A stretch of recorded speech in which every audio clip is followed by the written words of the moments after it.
Welcome to the best fantasy basketball podcast on the internet. I'm your host, Kenyon Browning, and this week on the show, we've made a few changes.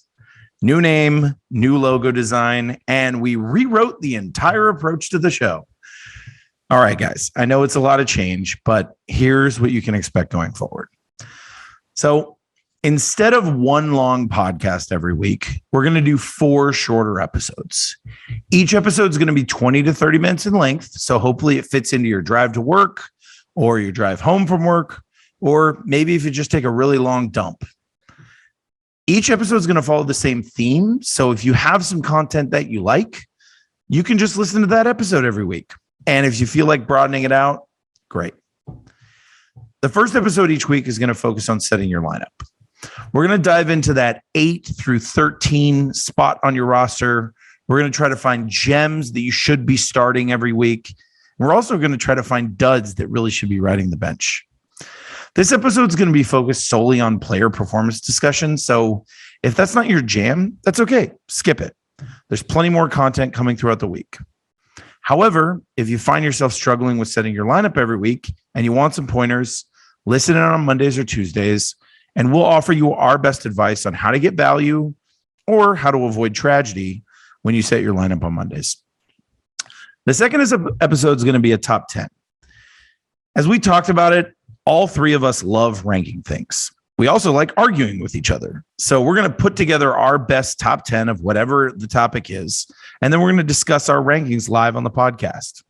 If you like listening to us trash talk each other, argue, or if you really just like the banter, this is a great episode to catch every week. We're going to post it on Wednesdays or Thursdays. And each week, we're just going to take a top 10 of really whatever we feel like. The third episode each week is really intended to be more educational. We're going to be focusing more on concepts than players in this episode. And we'll pick topics that help you become better owners and better fantasy managers overall.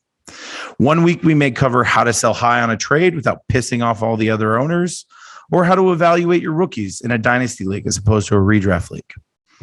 If you're looking to learn more about fantasy basketball, about how to play it, and how to evaluate players, but you really don't want to listen to us talk about individual players or individual performance, this might be a good episode to check out. We're looking to release probably on a Friday or a Saturday. Might be good weekend content while you're, I don't know what you guys do on the weekend, but whatever you do. The last episode each week is really going to be focused on waiver wire pickups. The plan is that we release this episode on Saturday or Sunday. And hopefully this coincides nicely with the new waiver wire rules that I've set up. So for those of you who don't monitor the league announcements channel, I've moved up to only 2 waiver clearance times during the week. The first waiver clearance time is going to be on Sundays at 3 p.m. Central. The idea here is that you get the whole week to put your bids in, look over the players list, review different players and see how their performance is changing.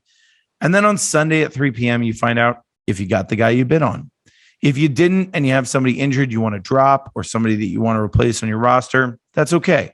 Monday, there's another window at 3 p.m. where you can make sure you get a new player before roster's locked for the week. Again, if you're stressing over who to pick up, tune in on Sunday and we'll give you our best waiver wire finds to round out your dynasty roster. And that's it for now.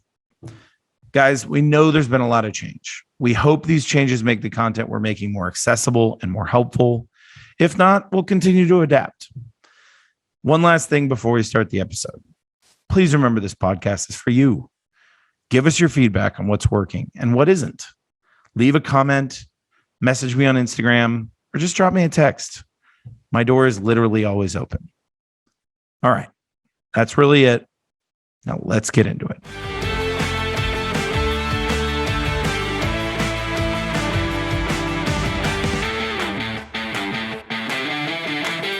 Welcome to the best NBA fantasy podcast in the world ever. That wasn't what did we say last time? I don't remember what it was. That's what we said. Keep rolling. That ever has been or ever will be. Oh, the best ever has been, the best that ever ever has been and ever will be. All right. But you know what? I like what you said. Let's keep going. We're gonna keep going with this for now. I'll get it. I'm gonna get this down. I'm gonna get this intro thing down. Hosting is harder than it looks, kids. We're just gonna take that snippet where you're just like, "Welcome to the best ever." What was it? What was it again? I don't know.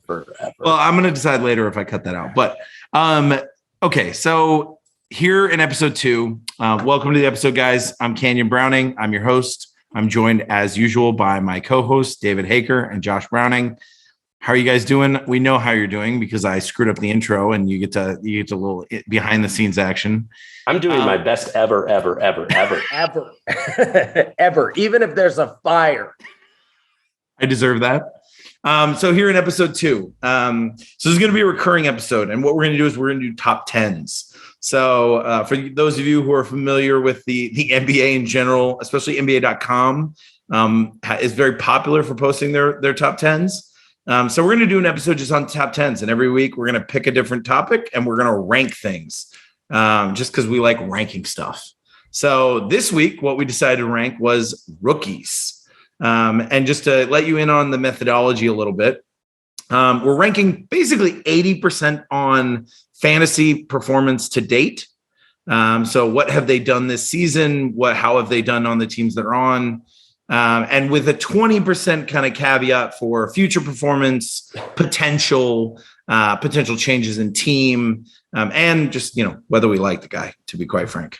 So I kind of hit, in our top 2 rankings, we had some, let's say, healthy discussion around who should be 1 and who should be 2. I think, Josh, you and I are both squarely in the camp that Evan Mobley deserves the top spot, with Cade coming in second.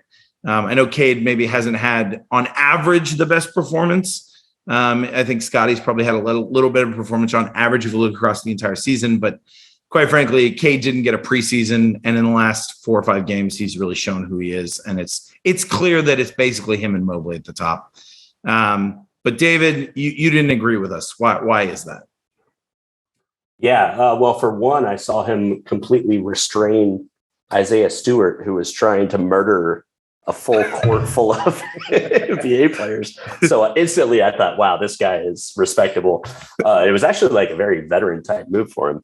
But anyway, Cade Cunningham, over the last 2 weeks or so, his stats have actually been better than Evan Mobley's. Evan Mobley, of course, he got injured recently, but he still played. When was it?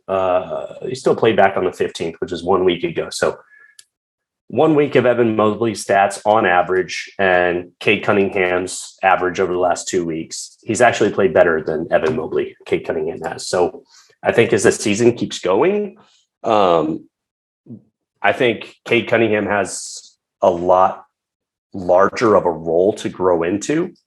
His usage rate is going to be off the charts on this team. Evan Mobley is going to be more of a defensive-minded player, but he's also going to handle the ball a bit on Cleveland as well. But Cleveland has a lot more options than Detroit does right now. So I think the opportunity is there for Cade above Mobley. And given they're kind of even at the moment, I'd probably side on Cunningham for the rest of the season, and going into the next couple more. Josh, make the case for my boy. I'm obviously high on Mobley, not just because he's on my team, but yeah. But really that's my only reason. But really that's the only reason. So go make the case for my boy. I disagree. Next question. I don't disagree with the shrewd observation that he was able to hold back a guy that basically linebacked his way through 6 other guys. Yeah, he pretty much, I'm pretty sure he put one of the trainers or one of the assistant coaches in. There's actually a fan angle where he straight up bulldozes Cade Cunningham. He almost injured Cade Cunningham. Really? That would have Detroit's owner would have been like, you got to go, bud. Yeah, you're God. But yeah, I feel like that was commendable by Cade. But so you agree with me? I agree with you in the fact that the start of the season, Mobley was doing, he was right, guns running, he was doing, and Cade he was injured. He took a couple games to get better. Now he's playing like an absolute beast. He had a triple-double the other night. The only thing that I would say, you're talking about Cunningham. Yeah. But the only thing that I would say about going forward into the season is I just think honestly, and I hate to side with either of you losers, but I have to. But here you are. But here I am. I am siding with Canyon as far as because Cleveland as a team has their stuff together, and they know how to use Mobley. They know what he's doing. All the guy needs, like he's a really good defender. Like he is insane. So he's going to get you the most impressive stats. The thing that is a little bit from him is he needs to learn how to score. And if he can ever get some sort of 3-pointer, because I don't see him being like a Joel Embiid big. I don't. I think he's more of a Jokic big with a higher propensity for defense than Jokic, even though Jokic is pretty good at defense. But I just think going forward into that already really knows his role on his team. Cleveland seems to know the roles of each of the other players. That's just going to make him feel more comfortable. That's just going to mean that they're going to have more success. And you can see from like Washington, like every guy on Washington like is playing good. Chicago, every guy on Chicago is playing good. And they're not that great of guys. Like they're all good, but like DeRozan's having a like amazing year. Alex Cruz is having an amazing year. And it's bias. Some Texas A&M it's bias. Because it's because I mean, and Kuzma, that's some Utah, some Utah LA Laker bias. That's some Utah Utes bias. Boom. Who doesn't like Kuz? That's a deep take in that. Who other than LeBron doesn't like Kuz? Okay. Most of LA. You did a commendable job of defending Mobley. I'll accept it. Next question. Yeah. Josh is wrong on all fronts except for the ones that he agreed with me on. Okay. Good to know. Move the conversation. A good unbiased opinion there, David. From David, So, thank you. I think we had in the second tier, Scotty Barnes, Josh Giddey. Scotty is a guy who has come into a team where he wasn't supposed to have this big a role, has performed. I mean, statistically, he's the second best rookie thus far this season. He's playing something like 34 and a half minutes a game. He looks just far more impressive than I think anybody expected. Whereas Giddey is playing slightly less minutes, but has maybe a larger offensive role than Scotty has, and maybe has a better opportunity to put up actual stats, like in a proactive way, rather than just like, catching rebounds and blocks and fake stats. Steals. Yeah. The more passive stats that you gain.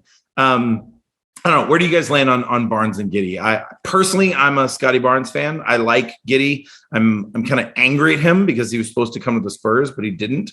But I tend to be a Giddey fan, or I tend to be a Scotty Barnes fan here. He wasn't supposed to come to the Spurs. We were supposed to get him, but OKC just like picked him way out of like he wasn't like no. Irrelevant. He was supposed to deny all fake draft news requests. Sorry, I am not drafting. And even then, staying in Australia, y'all. It would have had to been our second round pick because we were stuck on Josh Primo. We have to take that guy. You don't pass up Josh Primo. It's fair. Yeah, it's fair. Youngest player in the NBA.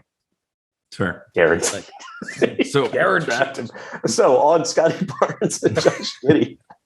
What was your question again? So I think these two guys are interesting. They both kind of have similar stats so far for the whole season. Scotty Barnes is actually the top performing rookie so far, even better than Mobley, just by like half a point per game.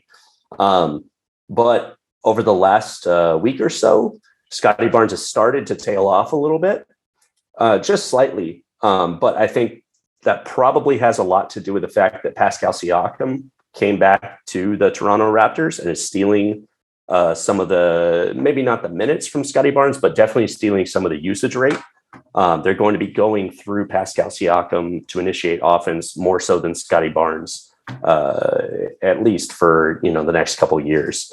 Whereas Josh Giddey, the opportunity's there for the whole season and nothing's going to change. This guy is the second most important player on OKC behind Shea Gilgeous-Alexander, or however you say his name. SGA. SGA. So he's going to continue to get the same usage rate, the same minutes, maybe even higher as the season goes on, and probably into the next season as well. Whereas Scotty Barnes, once all of Toronto's is healthy, I think his role is going to diminish a little bit, and he just won't have the opportunity to put up the stats that he's putting up to begin the season. So I think Josh Giddey's a little bit ahead of Scotty Barnes, but I wouldn't put him up at the tier of Cade Cunningham or Evan Mobley. Yeah, I think it's fair. So Hey, Josh, you disagree with anything there? I do wholeheartedly. And here's my point, and I will make it brief. It's hard to take someone serious wearing an Indiana jersey. Yeah. What's up with that eye? I know. I don't know. That's the misprint or something. I don't know what this shape is. Nobody knows. Yeah. Also, like, what kind of number is 33? And at tax, worst number ever. Yeah. It's like 8s that someone gave up on. No, the thing that I would say about Josh Giddey is that, I mean, did you see him after the LA Laker game the other day where he was taking pics with some girls and he was getting their phone numbers and that was all over? Here we go. Josh, so I'm thinking he's got swag and he's got that hair and he's got that accent. And so what I say, that builds confidence. That's something you can't buy. Scotty Barnes, he lives in Canada. Or ain't no place better. The Great White North. I'm just going to say they're just, I mean, it's cold up there. He's not going to get a lot of confidence. He's going to be jet lagged in most of the games. You're going to see a huge decline in him where Josh Giddey's just going to be getting phone numbers and so all. We're now learning that Josh is ranking this list based on who's doing better in the extracurricular activities. I'm not. Hey, you watched Moneyball? You know those guys, the scouts and stuff, where they were like saying like, "Oh yeah, he's got an ugly girlfriend," and that matters. I agree with those guys. You mean the bad guys? The bad guys in the movie Moneyball. Okay. The guys that disagreed with the way that all of Major League Baseball has gone towards. Yes. But at the end, the Astros still, or the A's, they still lost, right? Exactly.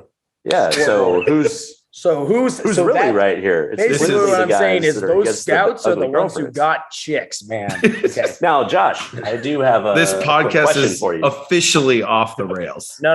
This is the good part. This is what people care about. I do have a quick question for you, Josh. So I noticed you mentioned Josh Giddey's hair. I've been working on my hair as well. Now, where do you think I stand in terms of Josh Giddey and Scotty Barnes? Where would you rank me? And as the leader of this podcast, I suggest you move us to the next point. I think that would be good. I feel like we hit a break. Because my point was irrefutable? Your point was irrelevant. We really just didn't want to tell you what we really think, David. It's too painful for us. Please don't share this with the world over YouTube. We have 7 subscribers. I don't need these people knowing how y'all truly feel about me. That's okay. I know how they feel, and I love y'all. Thank you. Okay. Continue to contribute to our Patreon account. We don't really have appreciating those. We don't have a Patreon. It's okay. You know what, David? For you, this episode will only air on the podcast format, so nobody will have to actually see your hair. That's cool. That's cool. That's a good. I only grew this out for the podcast. Okay. This is terrific, and I'm definitely leaving. I'm definitely leaving this in. In gold, pure gold. In the third tier, so this would be like the 5th through the 7th best player. We had Jalen Suggs, then Jalen Green, then Alperen Şengün, but in reverse order. Yes, one of us had that in reverse order that way. I think we can talk about these guys as a group because obviously this is kind of the tier we felt these guys fell into. I think I can kind of give the overview of this tier as guys that were projected to do really well that have maybe disappointed a little bit early in the season. Well, speak for your own team. My guy's doing great. And it maybe underperformed a little bit from what people had hoped. But really have started to play better as the season have gone on. How'd you do last week? David? Huh? Hey, man. I don't want to talk about it. The podcast is not to be used for taunting, Josh. Not over the internet, Josh. MeUndies. So let's talk about maybe Jalen Suggs first. Suggs is a guy who had a terrible start to the season, has played a lot better recently. I think I don't know, Dave, you have the stats up right now. I think he's like 24 fantasy points per game over the last 7 or 14 days, something like that. Over the last 14, he's a little under 20. The last 7, he's right at 24. Okay. And for the whole season, a little under 18. Okay. But to Josh's earlier point, this guy, I'm pretty sure, has a shaved head. So I don't know. So I mean, I don't know what his. How is he getting chicks at all? Right? I know. There's no. How can we evaluate him? But he's in Orlando, and everyone knows that Orlando guys get chicks. So next question. Exactly, because all the other guys are old. All 3 of these guys in this category, though, I think have kind of very high potential, but currently they're kind of lingering in mediocrity. And each of them have kind of caveats.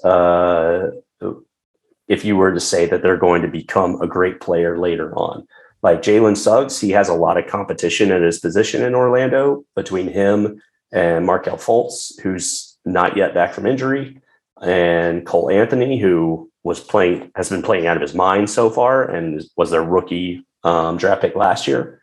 And I don't know, they have some other guy, not important, Terrence Ross. No one cares. Like him. Oh, you like him? Well, he got me some good points last year. Now I have even less respect for you. Jalen Green, he's been handed the keys to the franchise in Houston, but he hasn't been playing well, pretty much at all. He's had maybe a couple really good games, but that's about it. The thing I'm concerned about on Jalen Green, though, is he a player that's only going to get points, or kind of like an Andrew Wiggins mold, or is he a player that's going to flesh out his statistical contributions and start picking up assists and playing more defense and getting steals, maybe an occasional block? If he just tops out as being a points guy, then that severely diminishes his value in fantasy. So, kind of a wait and see there with him. And then Alperen Sengun, he has Christian Wood playing ahead of him in Houston, which is hampering his ability to even get minutes. He's topping out at about 20 minutes per game. So if Christian Wood stays there, then he's not going to pan out the way that he could.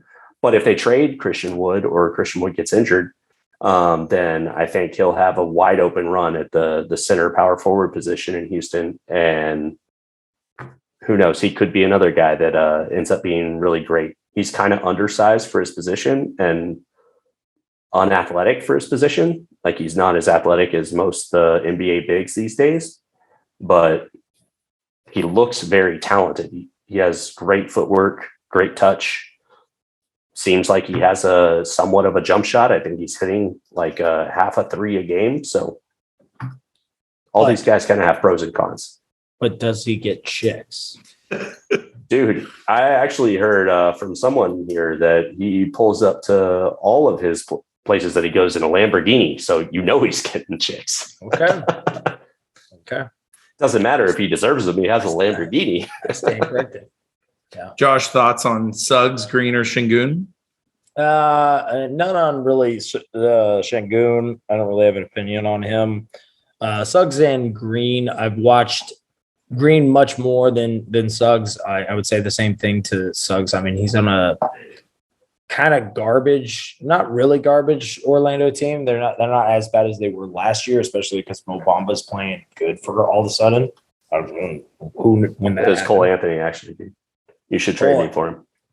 I had Cole Anthony on my team at the beginning of the year too. Bummer. Thank you. Pretty bummed. Are they better? Are they better this year? They're 4-14.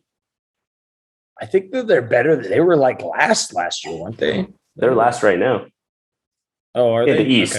Okay. I think I would say they're definitely better in the sense that their prospects are better. I mean, they have. Oh yeah, for sure. They have something to look. Yeah, they have something to look forward to. Well, they got rid of all their like high contracts too, didn't they? Like, didn't they got? I think they got rid of Vooch. I mean, I like. Yeah. If I'm an Orlando fan, I'm way happier this season than I am last season. Yeah. Yeah. Except that it's the same management. I feel like Orlando and this is like a segue, but like I feel like Orlando and Pacers are just like I don't even think of them as NBA. Well, okay, Mr. Indiana. You just Indiana your hometown State. team now? Indiana State. Yeah, Yes, for anybody who's watching the the podcast on YouTube, Josh is rocking a Larry Bird jersey. That's why it's an Indiana State jersey. Hey, if you're checked, listening, Indiana Pacers are in Indiana State. That is correct. Indiana Also, State isn't a place. Indiana is a place. Lawyered. Yep. And this is why All you right. come to our podcast, for the facts. All right, to that point, Facts with Josh. Can we get that in that little Yeah, button that's the rainbow. Yeah. little We'll do some rainbow or a Microsoft jingle? word art Yeah. for you. I like that. So basically, back to my point before I was rudely interrupted by one of you two. I don't remember which one. Thanks, Canyon. But Jalen Suggs, I just feel like he hasn't really shown me anything lately. So I'm not really that high on him. I would put Jalen Green above him just because because I've seen more of him, and B, because I don't actually think that his scoring is even the most impressive thing that I've seen from him, because he hasn't really impressed me with his scoring. He's only like, what's the highest? He's in like a 23 point game. One game. I mean, that's what I mean is that's more impressive is his consistency from threes and being able to hit those big shots in those moments, his confidence. And he's actually gotten a substantial amount of rebounds for his game, for his position. I think that if he's basically right now, like I think of him like the Tasmanian devil from like Looney Tunes, where he's just like, rah, like going around. And because Houston is such a dog Russell crap, Westbrook. he's kind of like Russell Westbrook. I mean, look at it, Russell Westbrook. Like he was kind of terrible at Houston, and then he goes to Washington, was terrible most of the year because he was hurt, and then he played outside his mind. So I think there actually is something fundamentally wrong about the Houston organization. And that's what I would just say about that is basically, I think that if he gets traded or just as the season goes by, he's going to get. What's wrong with Houston? I think it's a reasonable point to end that tier on the statement that Houston is fundamentally wrong as an organization. Everything is wrong with Houston. There is something fundamentally wrong with the Houston. James Harden. What's wrong with? They should have dropped James Harden, not just let him leave. Yeah, Josh, I just want to quickly go into our fact correction section real quick. Okay, because absolutely. Our facts with Josh section failed us. you said he's one of the leaders at rebounding at his position, but he's only averaging 3.2 rebounds a game. And I did not say that he was one of the leaders at rebounding. I said that he impressed me on his rebounding skills. And he also called out his 3-point shooting ability, which he's shooting 27.4%. Okay, but in the last, that's overall. But in the last 7 games since November 12th, he's been averaging 1.73 a game. Yeah, but I'm saying that he's consistent, so his percentage is well. Not saying that he shoots a bunch, but he's a rookie.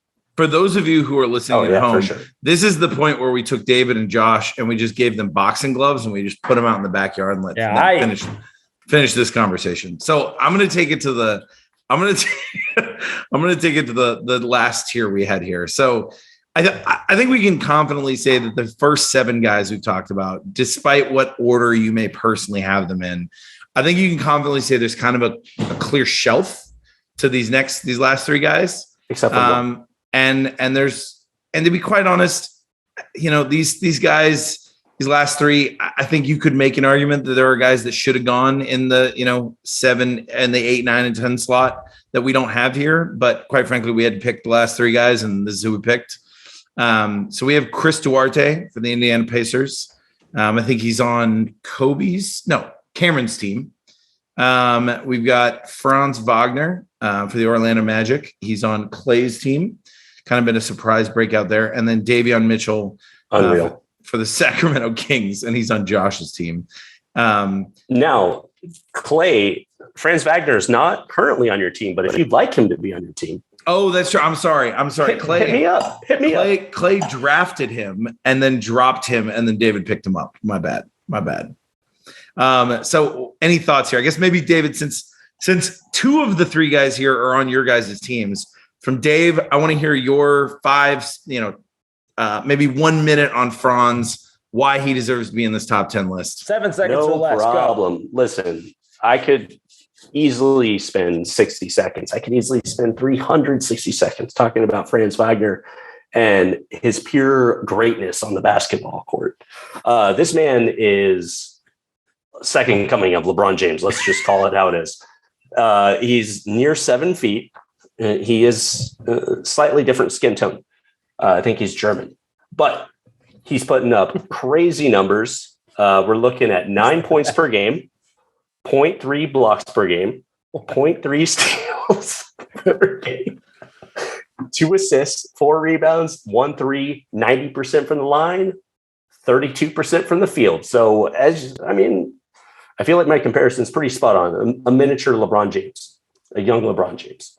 Clearly, I think that's a great comparison. He's clearly the next coming of LeBron James, and that wasn't at all an advertisement for possible trades. Other players out there, if you'd like LeBron James on your team, but in year 1 as opposed to year 19, hit me up. All right. Well, what's the count, Cade? What's the count now? Cade? It's 4 times. I think that's 4 times that he's pitched his team. 4 times he's pitched players on his team. So Josh, let's make it even 5, JB. yeah, Okay. Give me by 6, the end of the podcast. I only consider legit appropriate trade requests though. So make it count. Josh, give me 60 seconds on Davion Mitchell and why he should be in the top 10 rookies. Oh, Davion Mitchell is my boy. Okay, first of all, have you seen the guy play? He is a beast on defense. He's playing on not a great Sacramento Kings team, but actually they've got some good talent. Buddy Hield, De'Aaron Fox. Who's that other Rashawn Holmes guy that was okay last? No, Harrison the other Barnes. guy that was like kind of Harrison yeah, Barnes. he's okay. Yeah, Harrison Barnes. Yeah, I think that they've got a lot of promise. I obviously, as I pointed out, put a lot of stake into the team. I do think the franchise of Sacramento is pretty dog crap, but Davion Mitchell, when you watch him, he's short stature. He's not as big, but I mean, look at another person who's very similar name, very similar size, who's an all-star, plays on Utah. You see where I'm going with another Rudy Gobert. Spot on. Joe Ingles. Yes. Yes. I was actually going to go with Mike Conley. Bogdanovich. They look about the same. They're about the same. BB for sure. My point of view with him is basically that, like, yes, I think with the way the NBA is going, he isn't the ideal person that's going to give you points. But I think that if he's been averaging about 18 and within the last couple of games, that's dipped off from what he originally was doing, which is more like 19, 21, which is what he was doing early in the season. A rookie coming in early in the season, putting 21 points of fantasy points coming up. That's I mean, as we see from like rookies last year, like they're only going to get better in their sophomore. So is this guy going to be the same level as a Cade Cunningham of a Mobley? No, but I do think he's somebody that could potentially give it us to get my team or somebody who hypothetically might want to trade. I was going to say. All right, so you've both abused the time. 35 points. I just want to put that out there. So as a person who's I'd love to have Joe Ingles on my team. I'll give 60 seconds on. He's on waivers. So here's the reason we included Duarte. So Duarte, obviously, he was kind of a finished player coming out of Oregon. He's a good player. He really is. He's a really good shooter. And obviously we know that, for one, 3-pointers are the most valuable fantasy stat you can rack up. They're risky because if you miss them, you're also getting negative points for everyone he misses. But and he has a role in Indiana. I think 3-and-D specialists are always going to be valuable. He's always going to have a place in the NBA. And quite frankly, he's played a lot better than we expected. Now, I think the biggest thing to keep your eye on with Duarte, and I think this applies to Franz Wagner as well, is as Karis LeVert for Duarte comes back, and as Markelle Fultz, Jonathan Isaac come back in Orlando, you have to make sure that these guys are going to continue to get minutes. But they definitely deserve to be on a dynasty roster, and they're definitely someone who will continue to get some fantasy points, even if they don't, rack up 25 points a game like that. The Franz sits to no one. Oh, he's the Franz now. Okay. The Franz, also known as Young LeBron. Yes. Well, guys. Hey, this Duarte guy, he's a 3-point specialist. Why is he shooting 54% from the free throw line? That's a great question that I can't answer. I will get back to you as soon as I talk to Chris Duarte. You do that. I will. I'd love to hear your feedback. I will speak to Chris and I'll let him know he needs to pick it up from the line. Tell him about the podcast. Get him to like and subscribe. Subscribe. Ring that bell. Tell your friends. Tell your mom. It's Thanksgiving coming up. While we're on the subject, why not invest in a pair of MeUndies Thanksgiving themed robes, underwear, shirts, shorts, socks? Here at MeUndies, they sell all sorts of garments for you. And they are just, your skin will love you. I just want to state for the record, skin will thank you. We are not sponsored by anyone, including MeUndies, but we're open to it. So MeUndies, yet call us. Right. Yeah. Quench your thirst. Call us MeUndies. And soak up that thirst with your MeUndies. All right, guys. Appreciate you listening, and we'll see you next week.